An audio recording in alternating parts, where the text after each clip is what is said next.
సోమవారం చివరి సోమవారం సందర్భంగా ఈరోజు శ్రీశైలం దేవస్థానం నుంచి వేద పండితులను అదేవిధంగా ధర్మచ ప్రచార పరిషత్ ద్వారా వాళ్ళ వాహనాన్ని పంపించి ఇక్కడ అంగరంగ వైభవంగా శివుడి కళ్యాణం చేయడం జరిగింది. అదేవిధంగా దీపోత్సవం కూడా చేయడం జరిగింది.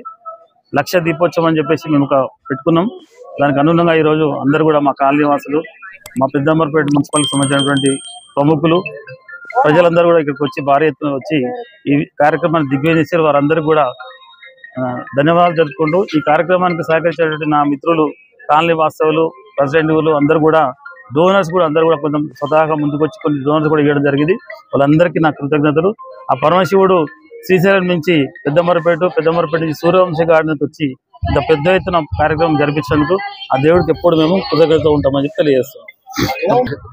ఈరోజు కార్తీక మాసంలో లాస్ట్ సోమవారం నాడు ఈ మన శ్రీశైలం యొక్క దేవాలయ వారు మన యొక్క సూర్యవంశీ గార్డెన్ సిటీకి వచ్చి కళ్యాణం జరిపించి ఈ యొక్క కాలనీ అభివృద్ధికి మాకు సహాయపడ్డ కౌన్సిలర్ గారు, ఎందుకంటే ముఖ్యంగా ఈ 9వ వార్డు మొత్తాన కూడా సూర్యవంశీ నిలవడమే ఈ కార్యక్రమం చేయాలని వారు మమ్మల్ని అడిగి ఈ కార్యక్రమాన్ని ఇక్కడనే పెట్టి ఈ కార్యక్రమం చేసినందుకు వారికి మేము ఈ కాలనీ వాసులు అందరం కూడా కృతజ్ఞతలు. ఎందుకంటే వారికి ఎప్పుడు రుణపడి ఉంటాం. ఎందుకంటే ఇంత పెద్ద కార్యక్రమము మా కాలనీలో మా అధ్యక్షుల మా సమక్షంలో చేసినందుకు వారి కృతజ్ఞతలు తెలుపుకుంటున్నాం. అదేవిధంగా ఆ భగవంతుడు ఎల్లవేళలా అందరినీ కూడా చల్లగా చూడాలని ఈ సందర్భంగా తెలియజేసుకుంటూ ఈ కార్యక్రమం చేసినందుకు మరొక్కసారి కౌన్సిలర్ గారికి కృతజ్ఞతలు తెలుపుకుంటూ ముగిస్తాం.